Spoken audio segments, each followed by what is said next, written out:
Welcome back to the Win with Dice podcast, a podcast featuring members of the Win with Dice team. I'm Calvin, and I'm once again joined here by Ramon. What's up, guys? It's summer outside. Not summer, spring, whatever. It's like 17 degrees. Yeah, I saw the temperature. It was like 16, and I guess 17 now, and I was like, wow, that was... Because it was negative something yesterday, I'm pretty sure. Yeah, good old Canada. I went out for I had to go get something at the grocery store yesterday, so I just went out there, and I was like, of course, that's when it's cold. I know, right? Always like that. Well, how are you doing, Calvin?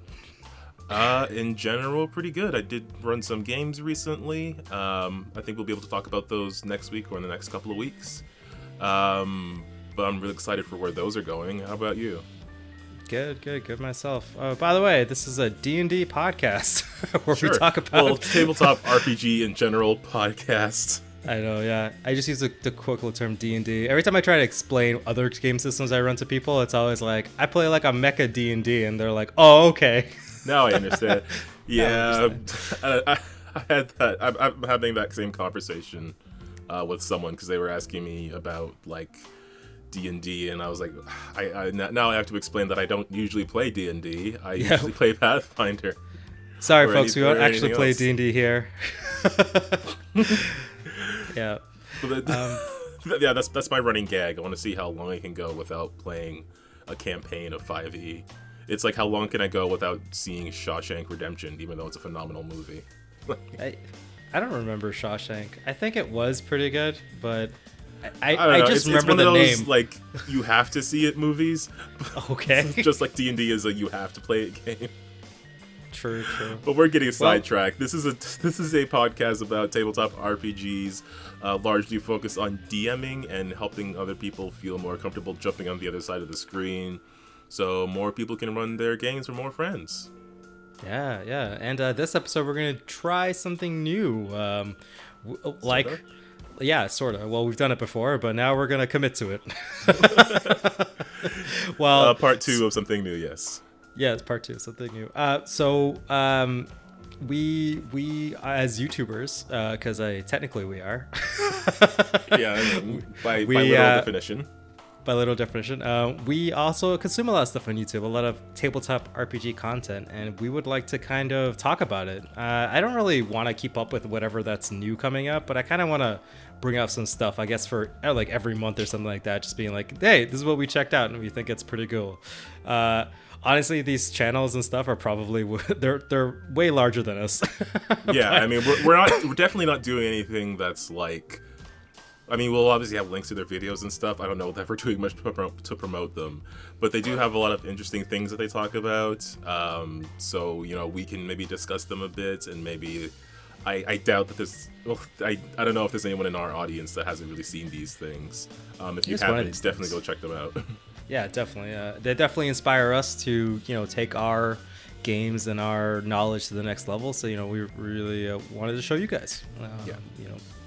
So let's get into it, Calvin. Oh wait. We have one thing to do first, Ramon. Right. The Win with Dice weekly DM tip. Now, I had to do this last week, and I know that every single time I've been like, Ramon, why don't you just write down some ideas that you have? And I kind of didn't, because I was like, I'm sure I'll come up with something. I usually do whenever I have pressure. The DM's last words always. If it works out like most of the time, I'm sure it'll work out all the time. But so yeah, I managed to get some, I think, decent advice out. What about you, Ramon? Do you have a Win with Dice weekly tip of the week this week? I do, and I'll tell you, Kevin, it came up from a hot-blooded conversation I had with a friend. Okay.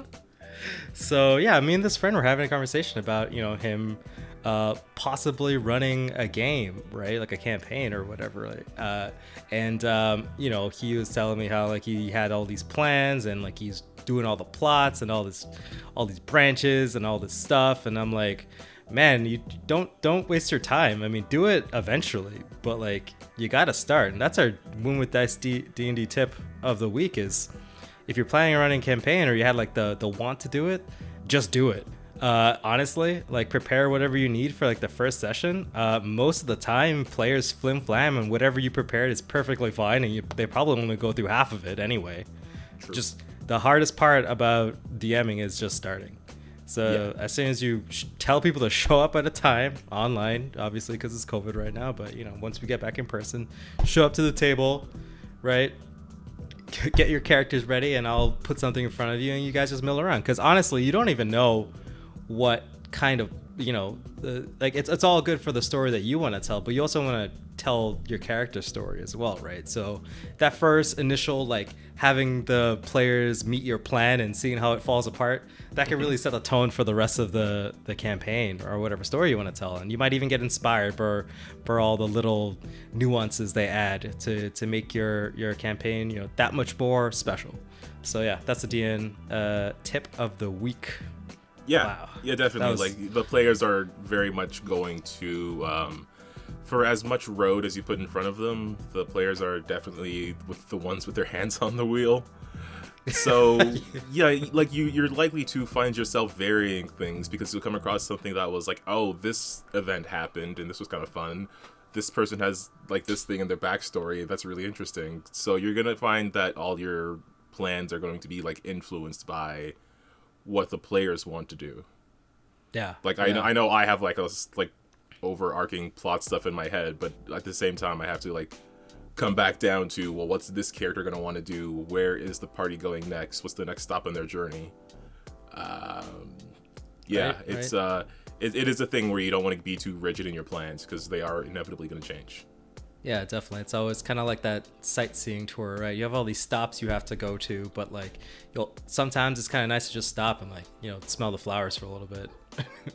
Yeah. sit in that NPC talking to PC space where you're like, oh my god, the bakers, they're amazing. I want them to be my best friend. Exactly. That big encounter isn't going anywhere, but the players are making memories with the improv moments with those NPCs that they're talking to. Yeah, definitely. All right, cool. Now that's wrapped up. That was probably the easiest one. I was on the ball this week, so I'm gonna give myself some kudos. Oh yeah, good for you. Clap, clap, clap. Now that I've seen how less green the grass is on the other side of having to come up with a tip. But let's get into this conversation of cool videos we've seen on YouTube. And again, we recommend that you go check out these videos for yourself. You can watch them first, like just give this a pause, watch those videos and come back if you want, or watch them afterwards.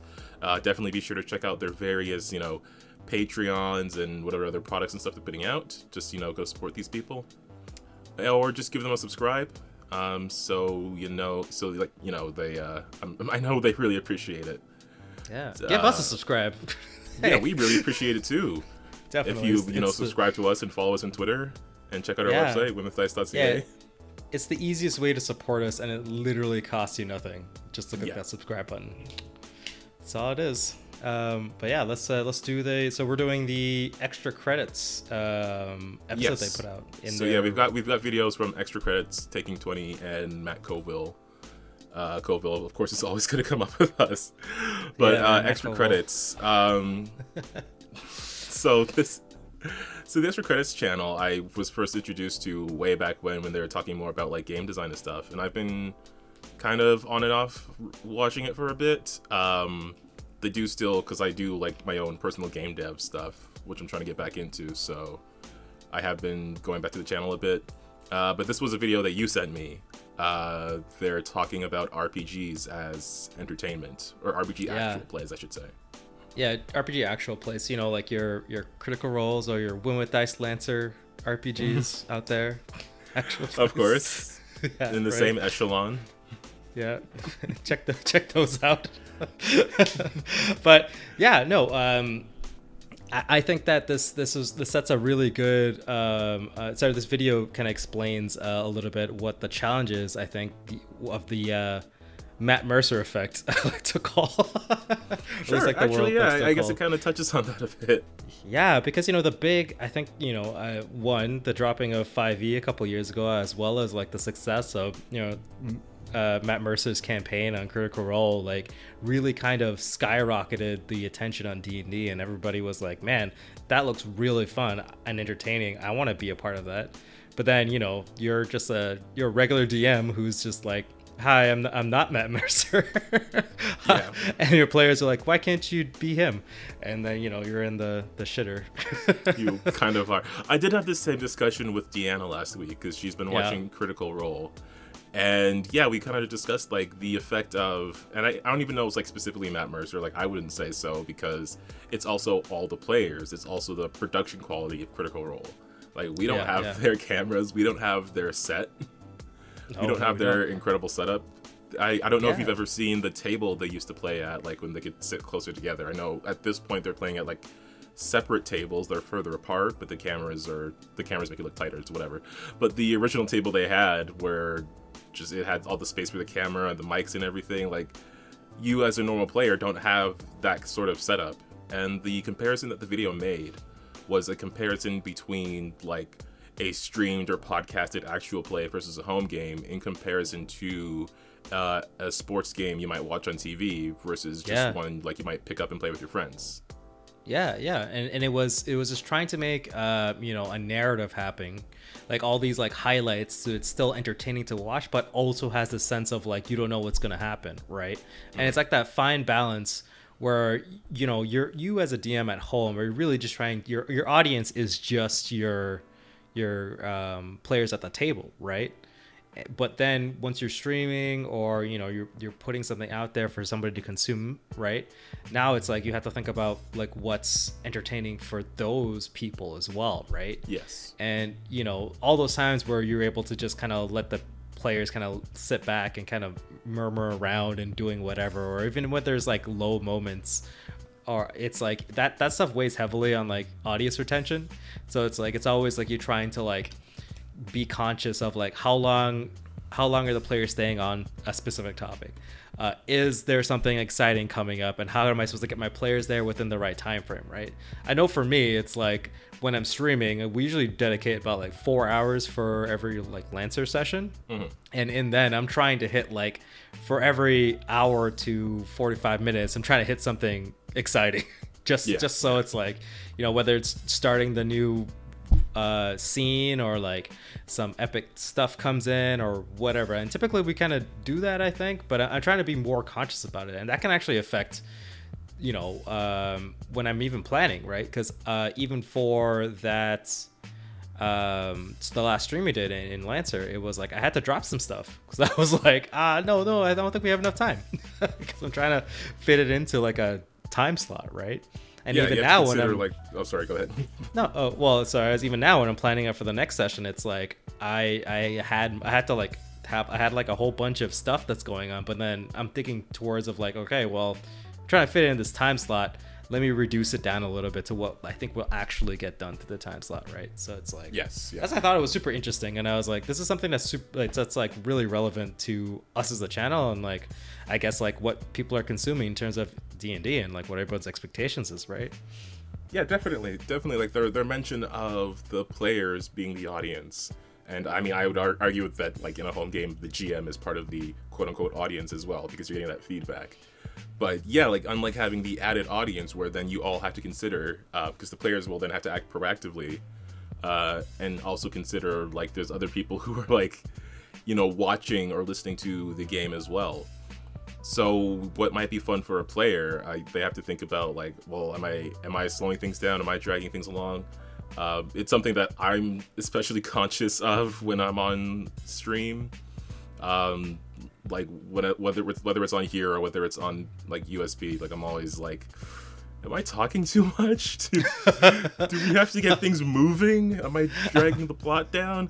Did I personally disrupt everything? am I taking up too much screen time? Oh no. Exactly. Right. Yeah, and I think about that when we're playing normally at the table. But also, I think I would like to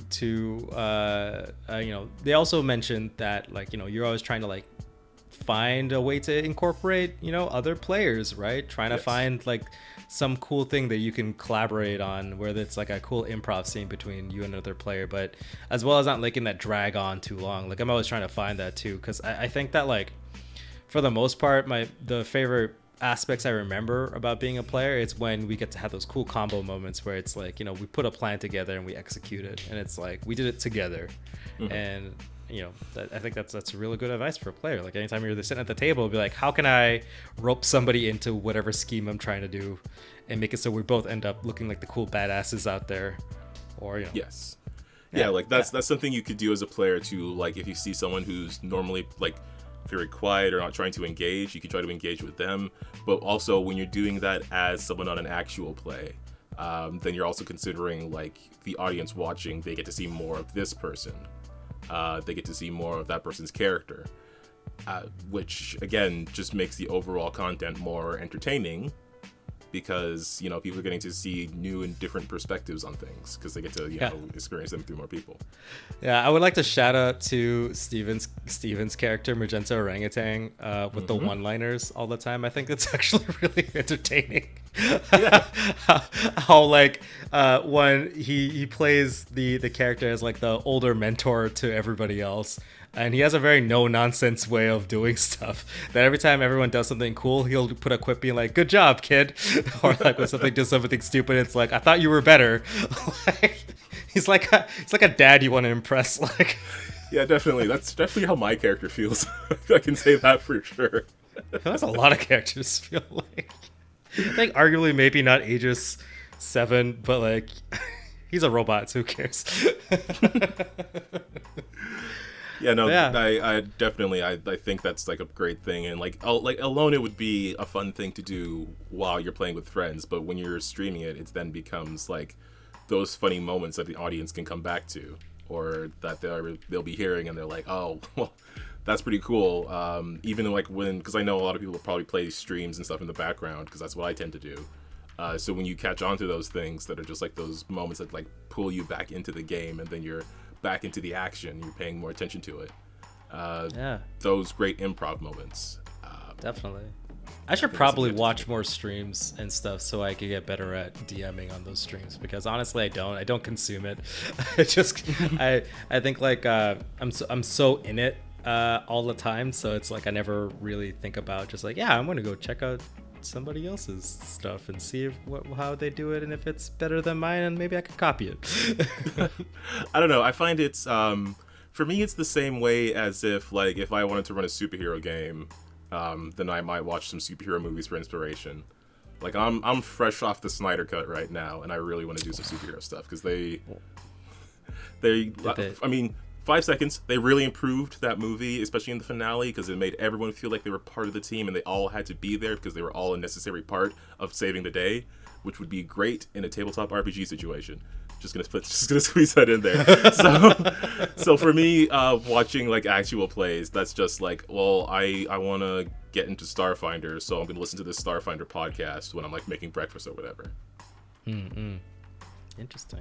Okay. Cool. Is that something you want to tell? It's like, if you're thinking about DMing, go check some of those guys out. Be it from the Matt Mercer effect or whatever the streaming stuff we just talked about. Sure. I mean, yeah. I mean, like, don't try to copy. I mean, it depends on what kind of game you want to run, but you don't have to necessarily, like, copy what someone else is doing. But if you just want to, like, watch a actual play, like Critical Role or something, and see how, like, the players interact with each other, and how, like, Matt will sometimes be able to, like, hand off the action to someone.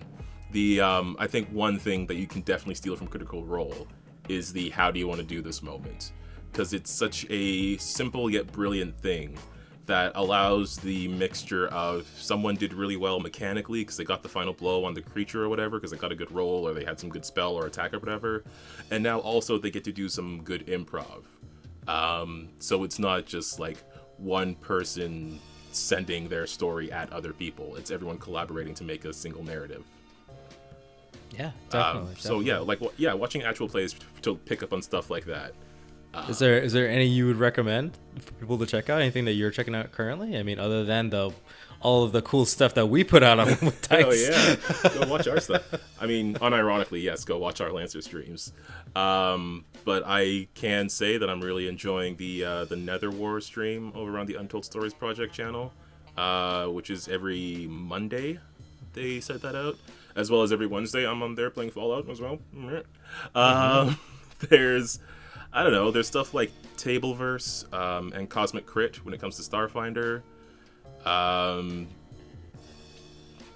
don't know. I'm trying to think of. Well, I guess mostly I've been listening to Cosmic Crit lately because I'm like way behind on that one.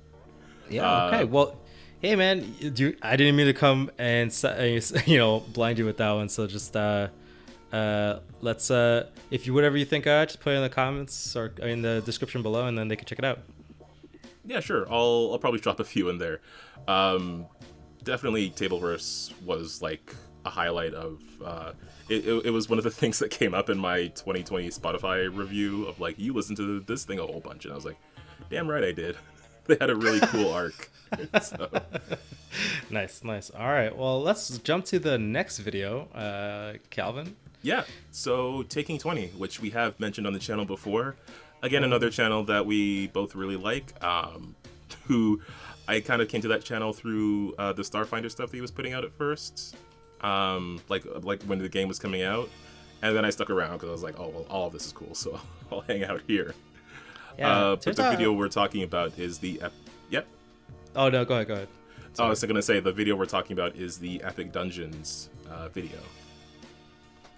Yes, yeah. It turns out I was watching Cody like way before he did Starfinder and stuff, but I don't think I was subscribed to him. But yeah, Cody's pretty cool. I've been watching for a couple years now, I think, and yeah. So his video on Epic Dungeons and what they has, he had like 7 points. Calvin, what are the 7 points he talked about? And what's number one? Did you not make notes, Ramon? Never. I never make notes. Never ever. See, past Calvin is paranoid that future Calvin will forget anything that he doesn't see right in front of him. So. But yeah, the video was specifically about like what makes a dungeon like unique and special and memorable. So of the 7 specific main points that he mentioned, which you should go see the video for these more concise and better explanations of them.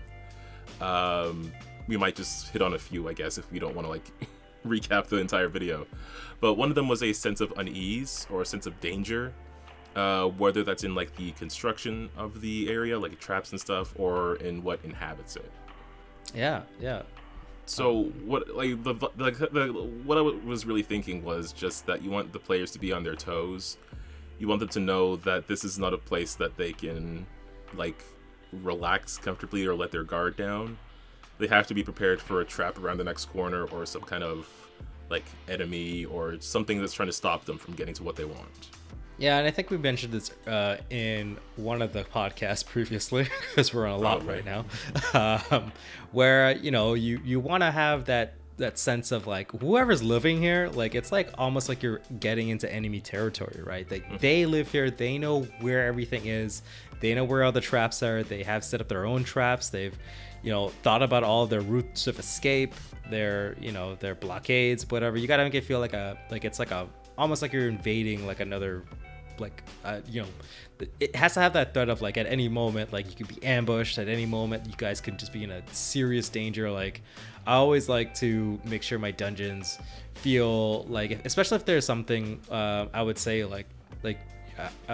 I want to say like civilized almost, like like kobolds or goblins or things with higher levels of intelligence, like living in that dungeon, that they know how to defend their land, right? Like yes. you literally come into their home. Like they're not gonna try some Home Alone stuff. They're definitely gonna try some Home Alone stuff on you, right? Yeah, you are at a disadvantage just by merit of being somewhere where they already know the terrain and they're already prepared for you. Yeah, right.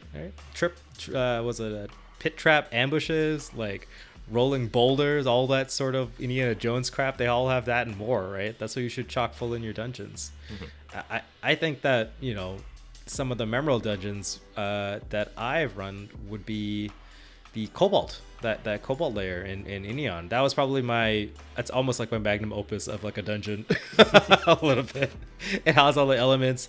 Every step of the way, you guys were fighting for every inch of like progression you've made. Yes. And it always felt like the kobolds can always just get the upper hand, like in an instant.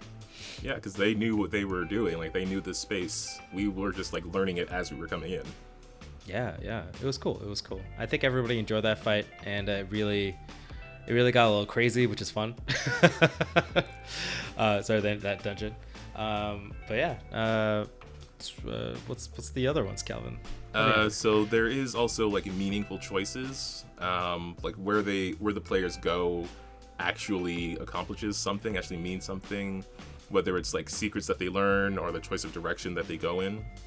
It has some impact on like on the encounters that they come across or the narrative that they make through this travel, as well as sort of like the rewards that they come across. Just to combine a couple of points. Well, yeah, I mean, I think that it sucks to go into a dungeon room and just be like, it's an empty room, right? Yeah. I mean, unless you have like some special thing in there.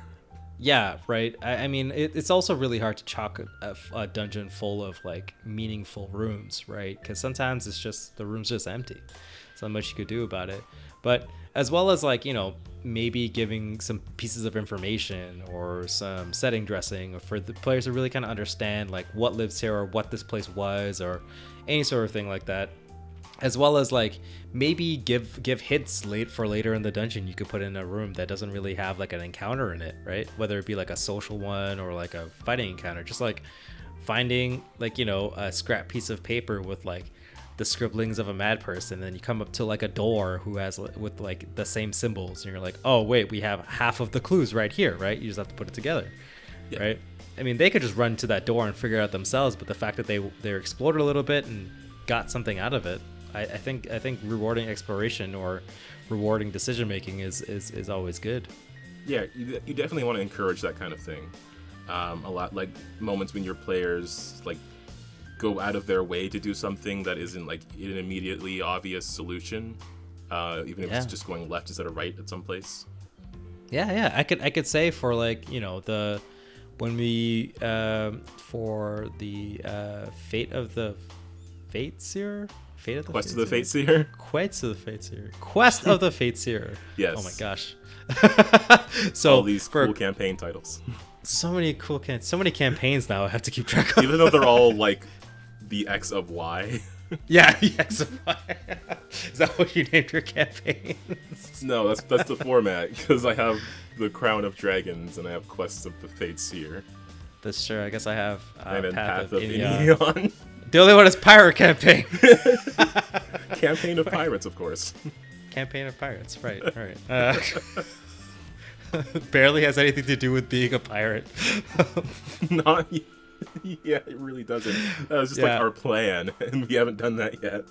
Yeah. Well, okay, so when we had to like basically break into someone's vault, where it was like, we're at the final room, and we're fighting like some golems and stuff, and like we had the choice earlier to like attack or capture or do whatever to like a former adversary that we met up in the dungeon, now turned ally. I think the fact that we made that decision to not just immediately kick her out, just kind of have her tag along, really helped us out, because she was able to open up some locks and save us from some drowning traps, and also like was able to break in, and I thought she was actually just gonna steal the thing and run away, but she pulled out like this the sword that we're trying to go get, right? And was able to toss it to our fighter, and they were able to finish like the boss essentially in like one strike. It was pretty awesome. Yeah, it was really awesome. Right? I missed that game. Oh, we miss all the games, Calvin. This is true. I miss every game I'm not like actively playing. Yeah, for sure. As well as he also mentioned like social encounters, right? Like make sure that you have the bit of a social encounters, and he actually specifically brought up spoilers for anybody who haven't played Lost Mines of Found ever, but like go play it. It's out there. If you've played 5e, you probably have already. So. Yeah, if you have.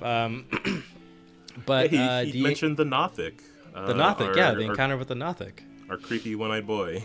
Yeah, which our friend Tim is running us through a campaign of that right now, right? And honestly, that was like probably one of the coolest moments, like having that creepy ass thing show up and everybody was like, get that thing out of here. But us trying to we just talked to it. I don't think we even drew our blades on it. It's just like we just talked it down and just, it's like, hey man, don't worry, we'll kill everybody in the dungeon and you could just eat them afterwards. Yeah, and it worked. It was still very memorable, especially the way he was playing it as being like this super creepy thing that just by merit of being around was infecting your mind and just telling you to do horrible things to yourself just because you were near it. It was just like a totally creepy thing that's still alive. So hopefully it doesn't leave the cave that it's in. I mean, yeah, I don't know. I've already moved past that. I don't know, but I don't think we have any regrets. I mean, you certainly have moved past it, but I guess we can discuss that when we get into the recap. Oh, okay.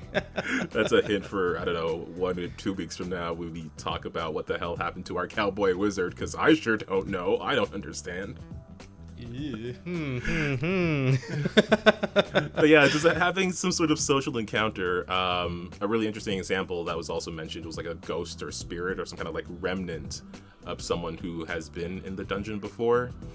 That could be an interesting thing. Like, just it in my opinion, like, it would help break up the like constant battle of a dungeon, while also including something that like it could turn into a fight, but also there could be a different solution to this problem. Like how we were discussing with the Nothic and just like sort of bargaining with him rather than directly fighting him. Like there are different solutions to the problem. Oh yeah, and I just remembered in Path of Inion when you guys finally infiltrated the Goblin hideout and you guys rescued a cleric. This poor cleric who turned out she was actually just a witch in disguise.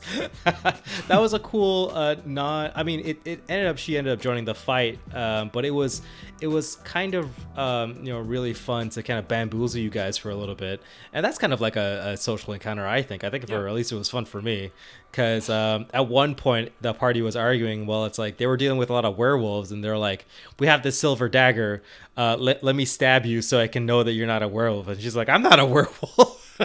She's like, don't stab me, I don't want to get stabbed, bro.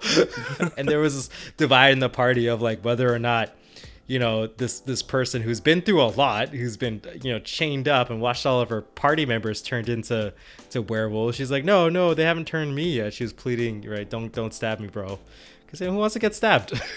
Yeah, I mean, definitely my character was the crossing the bridge from lawful good to lawful stupid in that moment. But I don't know, I had to do the in-character thing. You know me, I have to do the I know I can't do the smart thing when the in-character thing isn't the smart thing. Yeah, to be fair, I mean, I thought she was cool.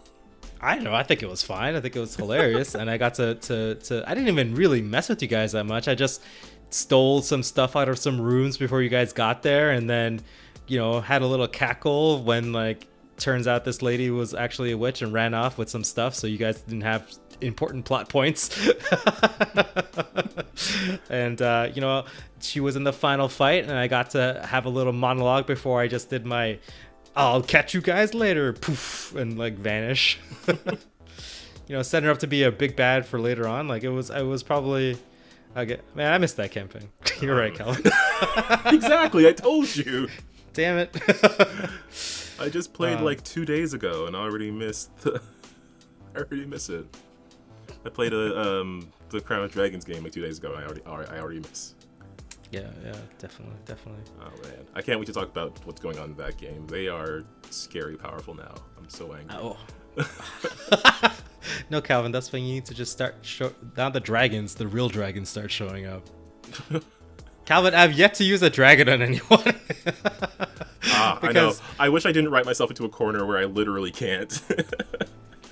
Well, I mean, you can. It just, it just has to be a very climactic moment where it's like, oh my god, there's an actual dragon, and the dragons are back. Whoa.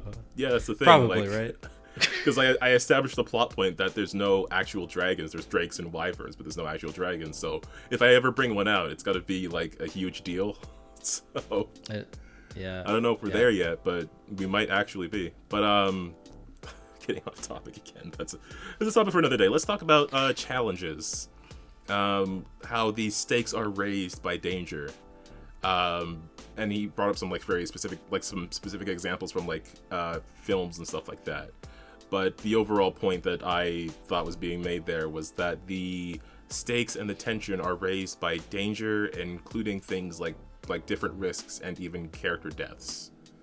Can really sort of make it clear and obvious that the players are in a position where, again, you're in a position where you are at a disadvantage here. You're in someone else's territory.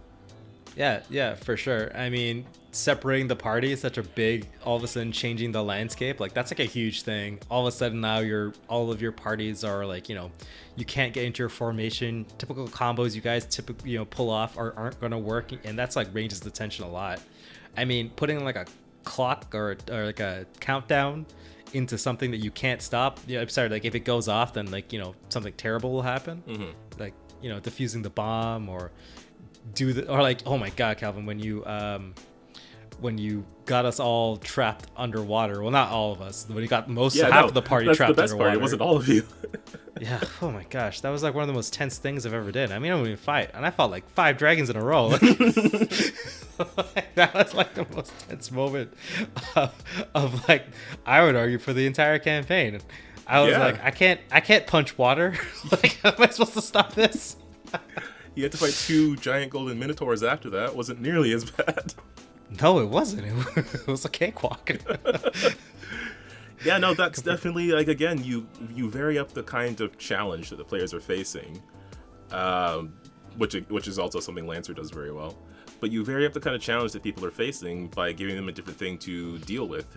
Instead of a social encounter, maybe here is a trap that they can't just whack at it with their weapons because they're in a room that's slowly filling with water. So how do they get out? How do they escape? Can they swim up to the top and find a way out? Yeah, maybe it's something as well as maybe they're infected with a disease or a poison, and slowly every minute, every second, the pieces will slowly drain HP, or they'll just die in X number of hours. You get to get out, mm-hmm. right? Cool things like that. Where I mean, I guess you can argue that your party might all die. But they're definitely going to remember the time where they almost did. They almost did, and they succeeded. That's seriously I think they'll remember that for years.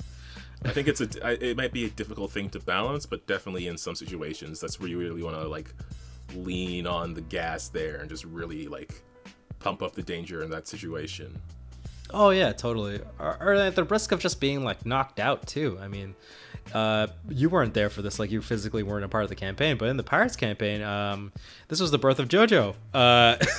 When they were infiltrating.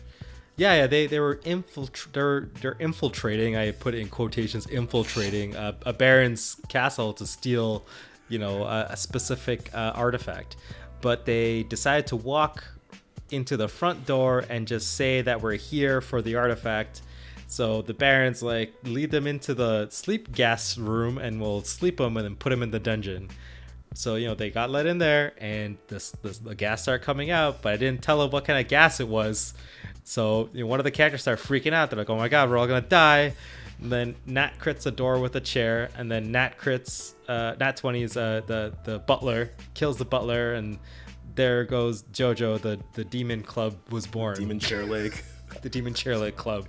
Now JoJo the demon axe is born, and that was a pretty serious. After that, it was basically a race. Everybody bolted and started making their way up through the castle, trying to find this dude. It was a race to get to the dude first, get the amulet, and then get out, mm-hmm. right? And it was all of a sudden I was, that was a crazy time too. This was a couple of years ago. Well, 2 years ago, because before COVID, and I was using my physical dungeon tiles, and I had to lay out the actual layout of the dungeon as they were going. So I was literally just throwing like train tracks in front of the train. Like, Yeah. I had no clue what was happening. I couldn't plan. I was just ad-libbed, and I was like, it goes this way. There's a stairs here. Here we go. Here's the room. You know, it was fun. It was fun. It definitely had some. That was a cool moment for me too. Everybody was incredibly impressed at how detailed and awesome and how much forethought I put into this. While there was actually none. I made all of it up right there on the spot. That is the biggest secret of DMing, I think. When you come into something that you're not fully prepared for, if you can like twist something that people think you already had in mind, that's when you know you made it. Especially when you inception them, where they're like, "Oh my god, I can't believe you made me do that," and you're like, "Well, I had no clue you were going to do that, but thanks." You just that slow nod. Yeah, I was 10 steps ahead the entire time. Yeah, I totally planned that. I put the thought in your head. I mean, I don't know. We're trying to demystify GMing, but at the same time, it's kind of fun to be mysterious. Yeah. All those smokes and the mirrors. Ooh. Yeah, for sure. I just want to touch on the last bit that he's mentioned, which was epic boss fights. Yes. And I think that's what everybody wants. Everybody wants to confront the big bad guy in this lair who's, they're gloating, that dragon on top of like the mound of gold, the last biggest hurdle in front of you, or, and it's exciting, it's dynamic, like, players are going down, like the boss has some crazy maneuvers, and you're like, hey, that's not fair. And it's like, well, he's pretty epic. Yeah. Right. Definitely some cool boss fights. I know in the Goblin, when you guys were at the Goblin fortress base or whatever, that temple in the Path of Inion, everybody definitely remember that was a serious fight. I remember there was lots of moving parts. And I also put a mechanic where if you just fell into a pit, you just went to hell and you're dead. I mean, you're not dead, but like, you're just not here anymore. Yeah, no, that was, I do remember that. I do remember being held over that pit. I do remember thinking, well, what's my next character gonna be? Once you get to that moment where you're like, I guess I should make a new character now. Maybe I'll play a wizard. I don't know. When you're thinking of like the specific character that would help you out in this situation, and then you want to make it, that's when you know you're in a boss fight. Yeah, definitely. And it was cool. It was definitely a crazy team moment. Everyone had to dig deep and pull out some stuff that they just written down on their character sheet. Because I know sometimes we used I gave somebody a necklace of fireball before that fight, and they used all of the fireball beads. Mm-hmm. Because, things were really serious, right? There was like, there was times where players had to save other players with using their spells or their skills in cool ways. And, that gust somebody... of wind. Yeah, a certain barbarian ran into there and got double teamed and clobbered, and it was much like a barbarian would. Yeah, there was epic moments where players could just die, like, oh my gosh, where some werewolf was literally holding you by the neck over a pit to hell, and it was like laughing maniacally, like rah, rah, rah, right? And then another player did a gust of wind and blew us away from the hole, and I was like, oh, thank Christ. Yeah, then everybody rallied, and you guys just started mowing some people down. It was great. It was awesome. Yeah, it is. I don't know what else we can really say about an epic boss fight that isn't like immediately obvious from the definition. Like, you want to throw that final challenge at the players, the one that's like, this is as far as you can push the difficulty. This is the hardest thing you can throw against them, and then you just gotta like let the creature do what the creature is gonna do. Calvin. Past Calvin. Remember? Yeah, you have to, don't pull your punches, right? Yeah. Make it feel like, they're in serious danger. I mean, this for the idea of like a boss battle is like, this thing is in charge, or this thing was stuffed here so it couldn't get out, right? There's like reasons why, this is the biggest, baddest thing around, right? You got to make sure that this thing is like really scary to the players. And like, you also can make combat really intricate while, having different bad guys, right? Like their whole retinue. If the idea of it is like a motley crew of bad guys, you know, have a little bits and pieces of the previous dungeon kind of coalesce into this one room where it's like, you know, all the monsters are all working together and that's why they're here. Or, you know, it's like this is a solo bad guy lich, you know, you gotta start throwing out those crazy spells and flying around and shooting lightning bolts and scaring people half to death, right? You want to show all the stuff, as well as like you should probably come up with something. I'm gonna give you the audience, I'm gonna give you the go ahead to just make up stuff, right? Like, yeah, I think an example that, like, you know, your boss exists inside of, like, especially if it's their own dungeon, they live here, right? They know all the ins and outs. It's like a fire dragon being able to like breathe into like one of the, like, you know, the holes in the floor, and then all of a sudden there's flame gouts shooting out of all of the little tiny holes that you didn't notice before, and the whole room's on fire all of a sudden, right? Or like, you know, the lich having an unending pool of skeletons, because, you know, it just skeletons marching out constantly until that lich is destroyed, right? You know, crazy things like that. I mean, one of the cool things I think that you could get away with is witches. A witch boss fight could mean like anything. Like, you can make their furniture come alive.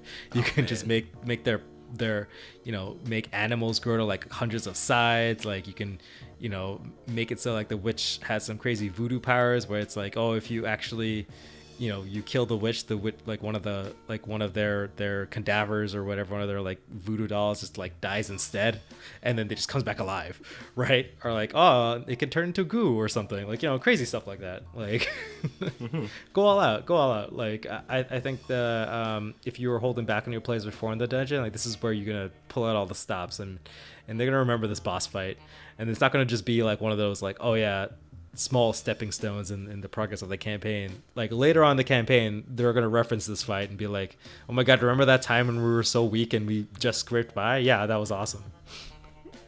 I mean, you've pretty much summed it up. Like, that is the definition of epic final boss battle. Like, you definitely want it to be something that people will remember, barely making it, barely surviving through, because it has all these crazy and unique abilities. If you find a way to include some sort of like special reward with regards to that, something that's also memorable that they can keep reusing, that would also be effective too. Yeah. Like, you know, I think we talked about when we fought that wolf in the Quest of the Fateseer campaign. I was like, maybe the wolf pelt, that you could have skinned it and like get some cool wolf powers from it, right? I mean, I again, as a DM, my favorite stuff is making up items for my players. And just giving it to them, right? So, you know, a cool, memorable thing that you could only get from defeating that boss, you know, makes it feels like a cool reward, and then they can wear it as like a badge of honor, like saying like, I am whatever, the wolf slayer. I don't know. Yeah. Wolf Slayer Club. Okay. I think that about does it for dungeons. He did also mention some like smaller stuff, like puzzles that have multiple layers to them, or adding history to your dungeon.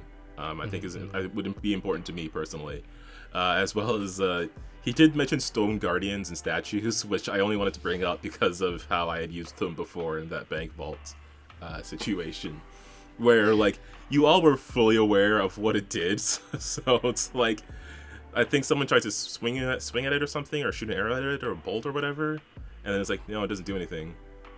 And then it reacts. I know, right? It's like, I think I punched one of them. Like, I punched one of the statues, and you're like, well, it didn't really do much. And then it gets up. I was like, oh, damn it. It's like a pile of skeletons in the room, right? It's just like, oh. That's a bad guy. Yeah. Those freaking... I knew it. I knew there were living skeletons. I knew it. Oh man, but yeah, dungeons, really cool. That's why they get to be in the title of the game. Next episode, we'll talk about paths. But yeah, how to find them. Exactly. Maybe some stars even. Yeah. But for the third video, we wanted to talk about Matt Colville's video on engaging your players. Now, I think we did discuss engaging your players as a podcast topic in general a while back, but I don't know if I had seen this video at the time, so now I've actually seen it. So Damn it, I Matt can actually Colville, talk about it. you stole our video. I'm joking. Yeah, Matt Colville, who's definitely watching our content. Yeah, of course, of course. Because it's so good. Subscribe and hit the bell. But anyway, so I guess one of the overall points that was being made in the video, like originally, the inspiration for the video topic was someone had said that the players don't seem to be engaged, or they want their players to be engaged, which is obviously what he was responding to. But then he was also asking like why that would be, which I guess we can touch on very briefly, because I guess specifically what he had said was that the person asking didn't say the players weren't having fun, just that they weren't engaged.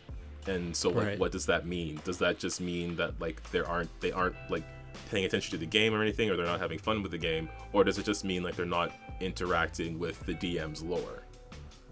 Yeah, and I think that's Which, where is you a know fair question. most of it is. Yeah, I think a lot of times it's like, why aren't my players engaging with my lore, with my world? You know, maybe even with these NPCs, or like why isn't my players engaging with my politics? Right, even that, right?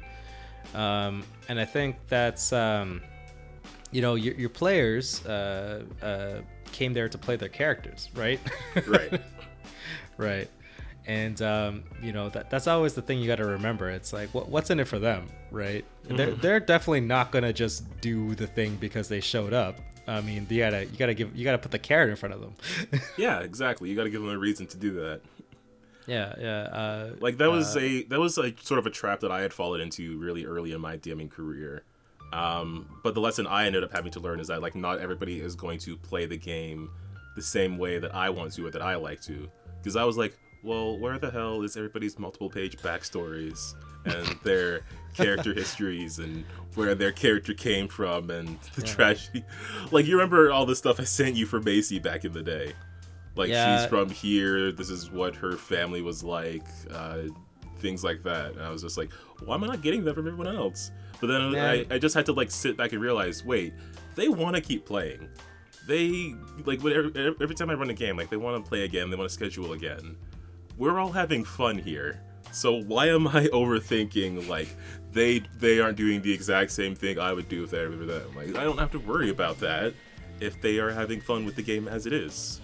Yeah, honestly, like, most of my characters are half-baked anyway. Like, they literally just show up and it's like, oh shit, I have to think about this for a sec.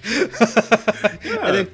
And then I usually do a lot of stuff retroactively after I sit down and I feel out what the story's gonna be like, and it's like, oh, I know where I'm gonna to fit myself in, and I like that, you know, giving for me anyway. Sometimes I like to just have my character be like a blank slate and see whatever feats he gets up to, and then that'll just be like his character defining moment. Like, yeah, like, I know for in my Wallflower campaign that I am playing in, or game that I'm playing in Lancer, my character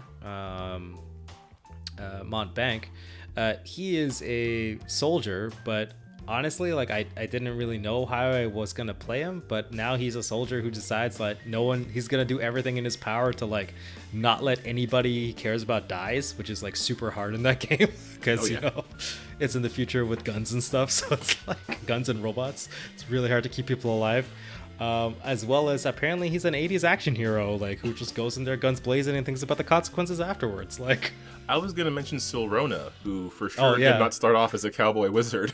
Yeah, Silrona definitely was not a cowboy wizard, but I don't know what happened. It just felt right. Yeah, you know, when you feel the call of the West. But yeah, so Down your cowboy hat and spurs. the video with regards to engaging your players. So yeah, like, the players, they want more adventure. They're not necessarily there for the lore. So you have to make the lore relevant to the adventure. And much like action heroes, he mentioned McClane, Luke Skywalker, much like those movie heroes, you have to give them something to react to.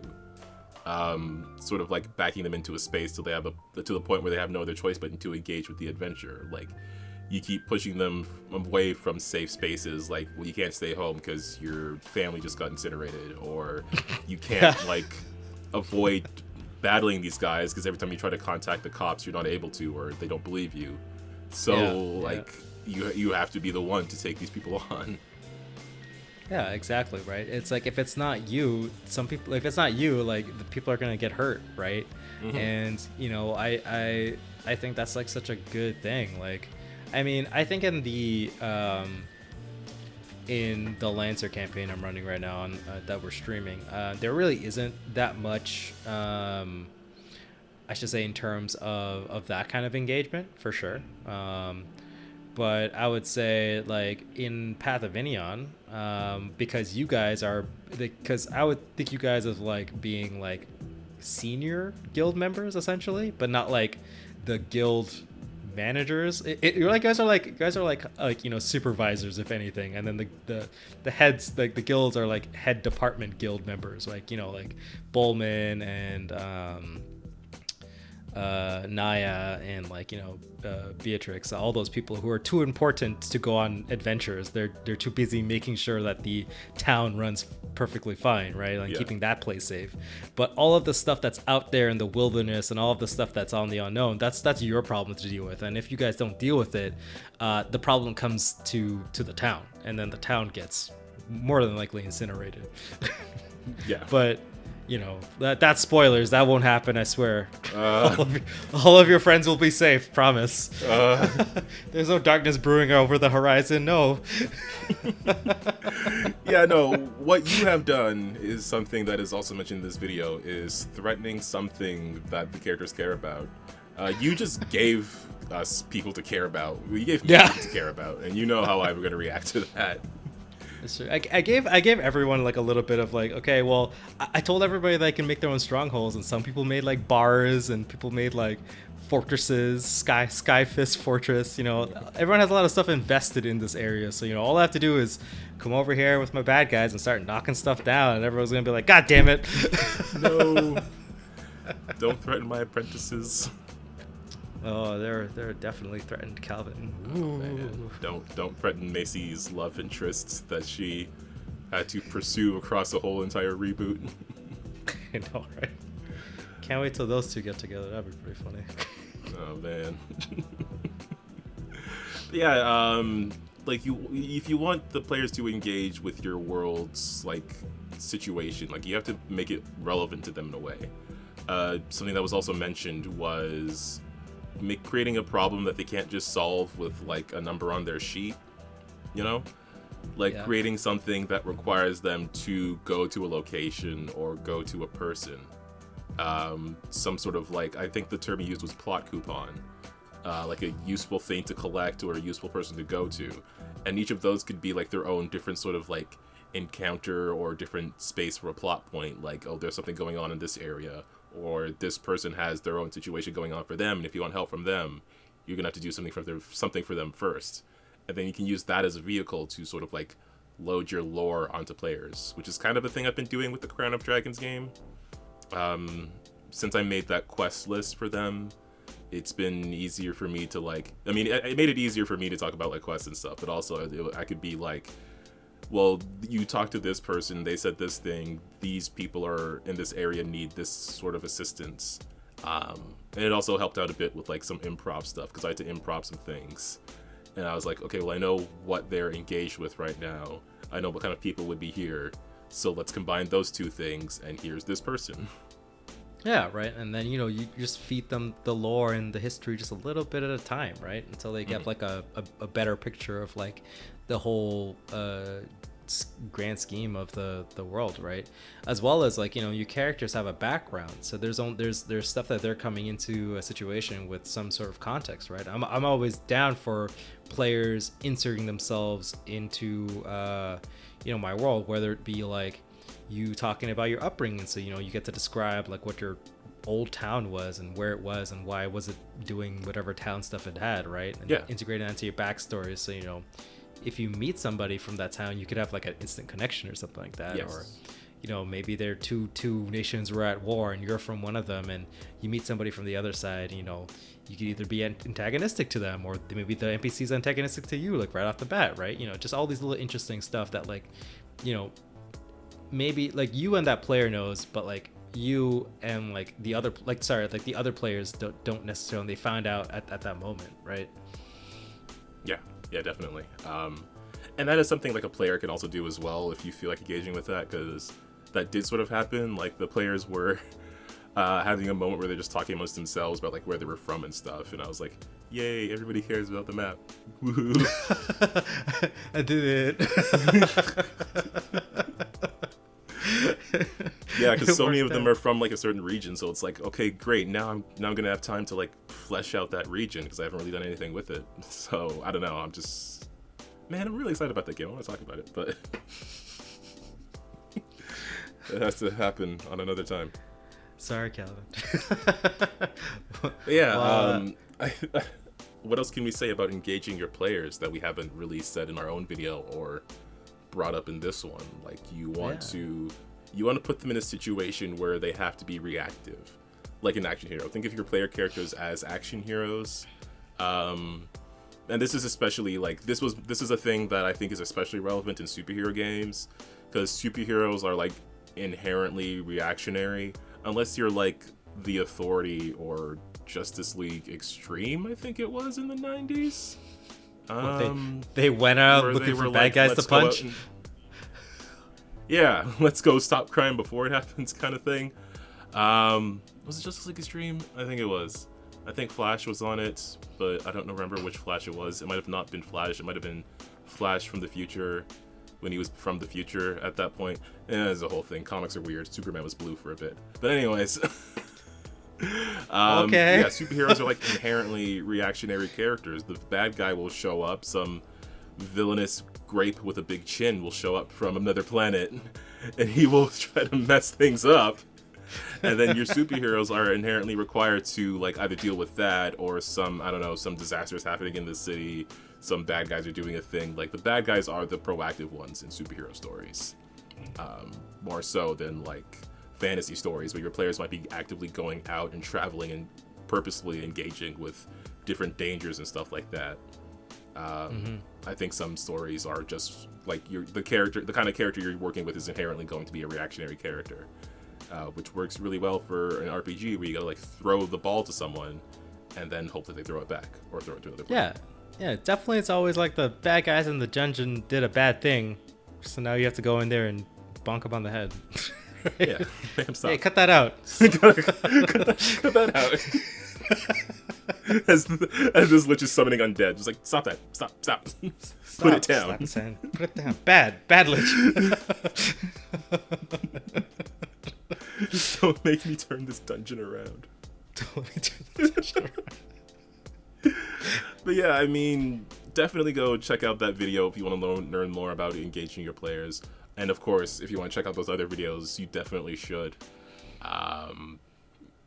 Yeah, I think they're all really informative. Those are all really great content creators. And while we cannot remotely give them a shout out that is significant in any way, it is really nice to like look at what other people are talking about and then just try to approach it from our experiences and say how those sort of things work out for us.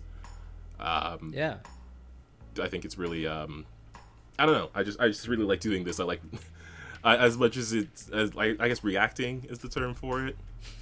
I like examining those ideas and having a bit of a deep dive into it and discussing them.